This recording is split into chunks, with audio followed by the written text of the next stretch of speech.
د هر دور قارون یم چې لوټلې زه د هر دور قارون یم زما لویه ګناه دا ده چې پښتون یم زما لویه ګناه دا ده چې پښتون یم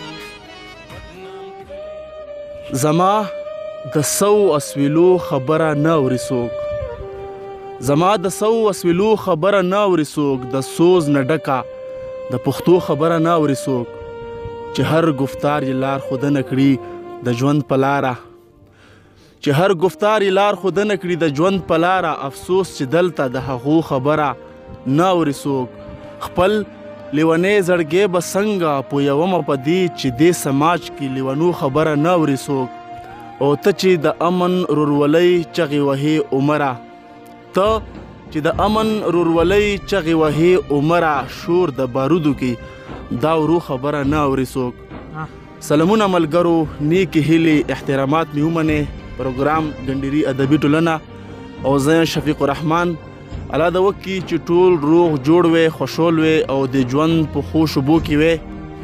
قدرمنو د مخکې غنتې نن موږ سره بیا هم یو داسې شخصیت په پروګرام کې حصه خولي چې څه د تعارف محتاجه نه ده که د ده نوم ده که د ده شخصیت ته دا په خپله یو تعارف ته ډېر ښه سوچ لري ډېر ښه شعر لیکي ډېر ښه خیال فکر لري ډېر ښه شاعر ده د موږ استاد هم ده د موږ د ګنډیري ادبي ټولنې مشر هم ده ښاغلی عمر خان عمر صاحب نن به په پروګرام ګنډیري ادبي ټولنه کې د ده ژوند پوښتو او د ده نه به غزلې شعرونه هم واورو عمر صاحب اول خو تو ته موږ په پروګرام کې ډېره هرکلې او مینه یایو ډېره مننه شفیق الرحمن شفیق صاحب داسې ډېره مهرباني او د ټولو مینهوالو ټولو ملګرو څومره کتونکي دي ټولو ته نیکې هیلې احترامات او سلامونه مننه عمر صاحب دا ورته وایې چې ژوند مو څنګه تېرېږي ژوند خو مو الله فضل ده الله کرم ده الله ښېګړي دي چې ډېر مزیدار ډېر خوندور الله نه رضي و الله د رضي شي هر ساعت باندې د الله رضي شي الله الحمدلله ډېر مزیدار صحیح ده ډېره ښه عمر صاحب دا هم ورته وایې چې د خپل ادبي سفر مو د کوم د کله نه شروع کړو یعنې د خپل ادبي سفر چې دا تاسې د کوم ټایم نه او د کله نه شروع کړو شفیق الرحمن صاحب مو خپل ادبي سفر تقریبا زه 19 کې سن 1995 نه مو خپل ادبي سفر شروع کړی ده ډېره ښه ده عمر صاحب هسې خو د تاسې غزلې شعرونه موږ د رسالو نه هم لیدلي دي او د ریډیو پاکستان نه مو هم اورېدلي دي او تاسې د خپلو ملګرو شاعرانو یو کتاب هم ده په جونګړه کې جرګه چې هغه کې تاسې ډېرې خوندورې غزلې پکې شریکې دي خو دا ورته وایې عمر صاحب چې خپل کتاب ته مو څه خیال ده چې خپل کتاب مو کله رسي بالکل شفیق الرحمن شفیق صاحب موږ خو انشاءالله تعالی د هر شاعر دا خواهش وي ارمان وي چې مو کتاب چاپ شي مینهوالو ته مخې ته روشي موږ ګڼو شاعرانو یو کتاب و جونګړه کې جرګه لکه څنګه تو فرمایلو کتاب شته دا بیله کتابه ته مو انشاءالله تعالی چې اراده شته او دا خواهش مو ده چې انشاءالله آینده وختونو کې هغې باندې کور وشي ډېره ښه ده عمر صاحب الله دې وکړي چې تاسې کتاب ډېر زر تر زر مینهوالو دپاره روشي موږ به هم انتظار وي عمر صاحب غزلې به واورو شعرونه به واورو خو اول بر سره کوم خپل غزل شریک کی چې موږ وینا ډېر خوندونه واخلو بالکل زه به اول ټولو مینهوالو ته د غزل نه مخکې 2-3 شعرونه دي چې زه خوار بنده یم ماته څه اندازه څومره به وي زه خوار بنده یم ماته څه اندازه څومره به وي د امن غره سر ته خطا اندازه څومره به وي او په دې جنګونو کې بېوجې بېګناه پښتانه په دې جنګونو کې بېوجې بېګناه پښتانه خدایه تر اوسه پورې مړه اندازه څومره به وي او چې ستا غمونه غرونه غرونه یې برداشت کړي دي چې ستا غمونه غرونه غرونه یې برداشت کړي دي ولګوه زما د زړه اندازه څومره به وي یو غزل به مینهوالو سره شریک کړو چې ته ګوره جوړوي خلک د غرونو منځ کې لارې ته ګوره جوړوي خلک د غرونو منځ کې لارې مونږ جوړې له تر اوسه نه کړي زړونو منځ کې لارې سپرلي سره د مینې خو څه دا طریقه نه ده سپرلي سره د مینې خو څه دا طریقه نه ده لګیا یې جوړوي چې د ګلونو منځ کې لارې مننه د صدق ورورولۍ اظهار د دې نه سوا څه وي د صدق ورورولۍ اظهار د دې نه سوا څه وي او پخوا خلکو پرې یخې وي کورونو منځ کې لارې شعر ده چې اغیار ګوره سپوږمۍ ته په ختلو څومره ناز کړي اغیار ګوره سپوږمۍ ته په ختلو څومره ناز کړي زما جنان ایستلي اسمنونو منځ کې لارې عمره چې باور د چا په خدای او په رسول وي عمره چې باور د چا په خدای او په رسول وي هغو ته ګرانې نه دي دریابونو منځ کې لارې غزل مطلع عرض دو چې کندې ترس پرې وکړي مونږ په دې ادبار کې یخې دي کندې ترس پرې وکړي مونږ په دې ادبار کې یخې دي او زړونه مو چې بیا ورته په سره انګار کې یخې دي اوف یې په یو رب خیږي تر عرش مولا پورې اوف یې په یو رب خیږي تر عرش مولا پورې څومره کرامات یې د مظلوم ازار کې یخې دي هیڅ عجبه نه ده که وصال یې سر په بیه شي هیڅ عجبه نه ده که وصال یې سر په بیه شي او مونږ خو ډېر پخوا ورته سرونه دار کې یخې دي ګورو نن چې رحم یې د چا په زړه راځي که نه ګورو نن چې رحم یې د چا په زړه راځي که نه ټولو مینانو زړونه یو کتار کې یخې دي ګورو نن چې رحم یې د چا په زړه راځي که نه ټولو مینانو زړونه یو کتار کې یخې دي او یو مره دا څه طریقه خو د اظهار نه ده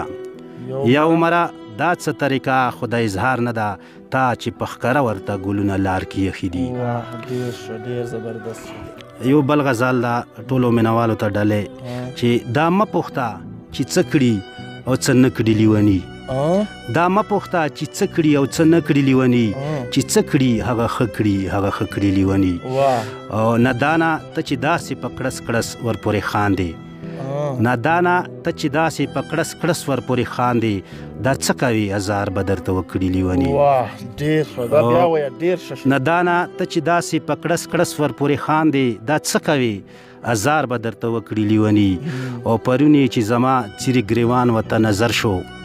پرون یې چې زما څیرې ګریوان ورته نظر شو د ځان سره یې وویل خدای دې ښه کړي لیوني ګلان به یې د حسن خدای ګنور په خندېدو شي ګلان به یې د حسن خدای ګنور په خندېدو شي که چېرته په وصال باندې ماډه کړي لیوني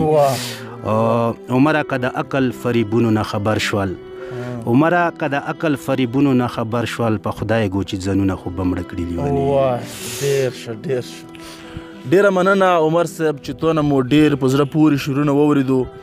عمر صاحب د موږ ډیر زیات ملګري مینوال مسافر هغه ډیر فرمایش کوي چې یاره موږ دپاره یو داسې شاعر چې د موږ مسافرو دپاره که څه غزل شریک کړي نو که ته موږ سره د مسافرو ورونو دپاره څه غزل شریک کړي یو دوه غزل شریک کړي نو موږ به تو ډیره مننه وکړو بالکل شفیق رحمان صاحب مسافرو دپاره ضرور مسافرو د موږ ډیر قدردان ملګري مینوال دي دا غزالو سپیشل مسافرو دپاره ډلې کوو غزل نه مخکې دوه شعرونه چې مونږ هم په هغو لیوانو کې یو خو نه یې منو مونږ هم په هغو لیوانو کې یو خو نه یې منو ملګرو څوک چې د پردو پر سر جنګونه واخلي او هغه سحر څومره د غم او درد نه ډک سحر وي هغه سحر څومره د غم او درد نه ډک سحر وي چې مسافر د کوره وځي رخصتونه واخلي غزل ده چې رضا بیا په چپو دي بهارونه د وطن رضا بیا په چپو دي بهارونه د وطن او په سر دي چې ښه وشیندم ګلونه د وطن زه تنده د ارمان پرې ماتوم کله نه کله زه تنده د ارمان پرې ماتوم کله نه کله زه کله کله ګورم تصویرونه د وطن وطن ته خو ته هر څه وایي په وطن کې وطن ته خو ته هر څه وایي په وطن کې خو وبکړي پردیس کې ارمانونه د وطن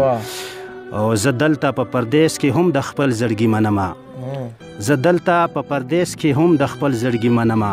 زه دلته ښې کومه رواجونه د وطن او بیا هم په مزدورۍ پسې زه بل وطن ته ځمه بیا هم په مزدورۍ پسې زه بل وطن ته ځمه دی ډک له خزانو نه مې خپل غرونه د وطن واه ډېر ښه دا شعر بیا وایه ډېر بیا هم په مزدورۍ پسې زه بل وطن ته ځمه دی ډک له خزانو نه مې خپل غرونه د وطن او که نه ژړم اخیر به وژړم په زړه ناری یم که نه ژاړم اخیر به وژړم په زړه ناری یم عمره دا چې وینمه حالونه د وطن. واه ډېر ښه ډېر زبردست. اخري غزال ده چې ستړو اسویلو نه ستړی شوی یم ستړو اسویلو نه ستړی شوی یم نور د یارانو نه ستړی شوی یم دا نه حق مرګونه به تر کومې وي دا نه حق مرګونه به تر کومې وي خدای ګو جنازو نه ستړی شوی یم واه دا بیا وایه ډېر ښه. دا نه حق مرګونه به تر کومې وي خدای ګو جنازو نه ستړی شوی یم او ستا تصویر مې ځکه زړه ته جوخت کړلو ستا تصویر مې ځکه زړه ته جوخت کړلو د پسې مو دونه ستړی شوی یم. واه ډېر ښه ډېر ښه دا بیا وایه ډېر ښه. ستا تصویر مې ځکه زړه ته جوخت کړلو د پسې مو دونه ستړی شوی یم او سر به ښکته نه کړمه پښتون یمه سر به ښکته نه کړمه پښتون یمه چا ویل چې جنګونه ستړی شوی یم. واه ډېر ښه. یو مره نه کېږي د یار سره یو مره نه کېږي د یار سره ورکه شه پښتو نه ستړی شوی یم. ډېر ښه ډېر زبردست. ډېره مننه عمر خان عمر صاحب چې تو موږ ته دومره وخت راکړو دومره مصروفه ټایم کې تو موږ ته خپل وخت راکړو تو موږ ډېره مننه کوو. قدرمنو کتونکو دا عمر خان عمر صاحب چې تاسې وینه ډېر په زړه پورې شعرونه واورېدو موږ ته یې خوند راکړو یقینا چې تاسو ته به هم خوند درکړي نو د مخته پروګرام پورې خپل ګران ورته اجازات ورکړئ چې چېرته کې وئ خوشحال اباد بریالي اوسئ د آس پاس نږدې صفایي خیال ساتئ ځان هم خیال ساتئ د مور پلار خدمت کوئ زړونه فرغدولۍ نه باج کې یقینا چې دا خوشحالي دو دا اختار ده تل د بله پروګرام پورې د لوی الله په امان پاکستان زنده